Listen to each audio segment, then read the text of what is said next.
Des filles licenciées en droit deviennent des tiktokeuses et des vendeuses d'habits. Des licenciés en informatique deviennent des conducteurs de Wewa et de Keweseki.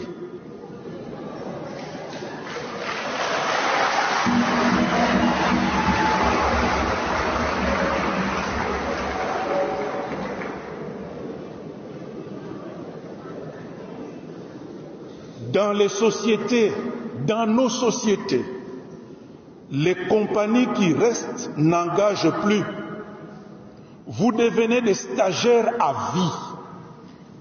À 34 ans, tu es encore en train de faire les stages dans une société de ce pays. Et il paraît que l'État n'a pas de travail pour tous les jeunes, alors que la devise de l'État, c'est paix, justice et travail. Comme nous sommes en train de vous dire, le tourisme et les groupes armés, nous ne voulons pas tromper la jeunesse, parce que la jeunesse paie son argent à l'école primaire, à l'école secondaire, à l'université, tout en espérant qu'il va trouver du travail et avoir le retour à l'investissement. C'est pourquoi nous nous sommes donné cet objectif, que nous puissions vous éclairer, que vous puissiez comprendre la réalité sur le terrain. Nous avons étudié comme vous, mais actuellement la situation sur le terrain n'est pas ce que nous avons trouvé. Je vous ai dit que pourquoi malgré le potentiel touristique, la population de la RDC vit dans la pauvreté. La population de l'Est Massissi, Walikale, Beni, Rutshuru, Sud Kivu, Fizi, Mwenga, Kirihe, la population se lamente. C'est pourquoi nous sommes en train d'éclairer. Nous allons parler sur le tourisme et les groupes armés. Vous devez, comme vous venez d'écouter Monseigneur, et qu'il n'y a pas de l'emploi en RDC. Si nous ne voulons pas assainir notre climat des affaires, nous risquons dans les lamentations, dans les pleurs. Et je vous ai dit qu'il y a un investisseur japonais qui voulait venir investir dans le secteur des mines, mais malheureusement, on lui a demandé 10% de l'investissement. Il est parti et il n'est jamais revenu. Peut-être il est au Rwanda, et peut-être il est en Ouganda, peut-être il est au Burundi ou à Tanzanie, parce qu'il voulait investir au niveau des minéraux. C'est pourquoi nous sommes en train d'interpeller les gouvernants qui se trouvent au niveau de Kinshasa, même au Nord Kivu, partout, qu'il faut voir d'abord l'intérêt de la population avant d'avoir votre propre intérêt. C'est ça, 20 millions de dollars qu'il voulait venir investir dans le domaine minier à l'Est, parce que vous avez voulu prendre les 10%, 12 millions, sans qu'il puisse faire quoi que ce soit, il a été obligé de partir. Alors que dans d'autres pays, un investisseur comme ça, lorsqu'il arrive, on lui donne des faveurs, des avantages, des bureaux, donc on lui gâte, parce que c'est lui qui a l'argent, c'est celui qui va employer les gens. Et alors qu'ils n'ont pas de minerais, ils doivent venir les trouver en RDC, soit par la fraude, soit par la contrebande, soit. Donc il faut comprendre, il faut voir l'intérêt de la population avant d'avoir votre propre intérêt. Vous devez savoir que les groupes armés ne se trouvent pas seulement en RDC, c'est presque partout en Afrique. Et vous devez vous rappeler que Oussama Bin Laden, qui est un grand terroriste, et ce qu'il a fait dans le monde.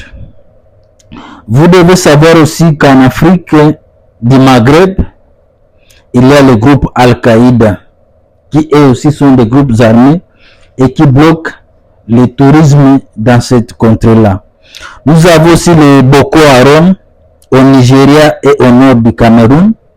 Ces groupes aussi bloquent le tourisme dans ce milieu-là. Et nous avons le El Shabab qui se trouve aussi au niveau de la Somalie et qui bloque le tourisme à cet endroit. Nous avons la Seleka qui se trouve au niveau de Tchad, de Libye, du Soudan et la RCA, les anti-Balaka qui se trouvent aussi en RCA, tout cela bloque le tourisme. Mais aussi nous avons le ADF Nalu qui bloque aussi le tourisme au niveau de la RDC. Ce n'est pas seulement la République démocratique du Congo, mais vous devez savoir que dans d'autres pays, ils font face à ce que nous sommes en train de faire. Vous devez savoir que ces groupes armés disent qu'ils veulent protéger la terre et les intérêts économiques. Et parfois, ils ont des conséquences, ils font des viols de masse, ce qui a pour conséquence le VIH-Sida. Et le conflit peut être à caractère national, mais aussi régional. Et certaines personnes les considèrent comme des terroristes, d'autres les considèrent comme les révolutionnaires ou les combattants de la liberté. Mais dans tous les cas, ces gens-là ne nous aident pas dans l'avancement, dans le développement d'un pays, surtout dans le domaine du tourisme. Et vous devez savoir que les groupes armés établissent une administration parallèle. Ils créent des problèmes fonciers, ils exploitent les matières premières illicitement, ils recherchent des terres. Vous devez savoir qu'ils ne sont pas seuls. Parfois, ils ont des parrains de multinationales et des pays qui les soutiennent afin qu'ils puissent faire ce genre d'exactions. Et vous devez savoir qu'il y a des groupes armés nationaux, comme vous allez vous rappeler à l'époque, les Mai Mai, les CNDP, des groupes armés régionaux, FDLR, ADF Nalu ou FNL. Parfois, ils ont des parrains et aussi ils ont des parrains, mais aussi nous avons des groupes qui ont tendance à venir nous aider, mais eux aussi n'arrivent pas à les bouter dehors. La MONUSCO, la SADC, la CIRG, malgré leur présence, les groupes armés, souvent, ils n'arrivent pas à finir à l'est de la République démocratique du Congo. Et vous devez savoir que ce sont des réseaux mafieux qui cherchent l'enrichissement illégal des matières premières. Ils ont des actionnaires, les mandataires, et ils veulent avoir les matières premières à vil prix.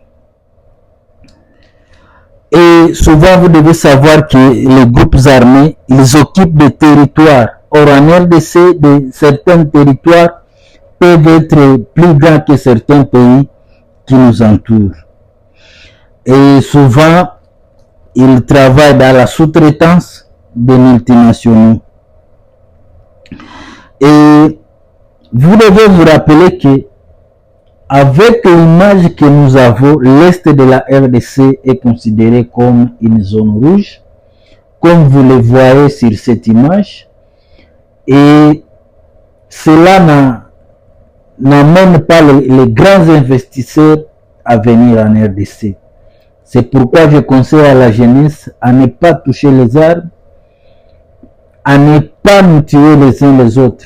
Nous tous, nous voulons nous retrouver, mais nous ne devons pas nous retrouver en tuant nos frères et sœurs. Comme vous le voyez, sur la frontière de la RDC, nous avons les grands lacs africains, nous avons le lac Moero, le lac Tanganyika, le lac Kivu, le lac Édouard et le lac Albert.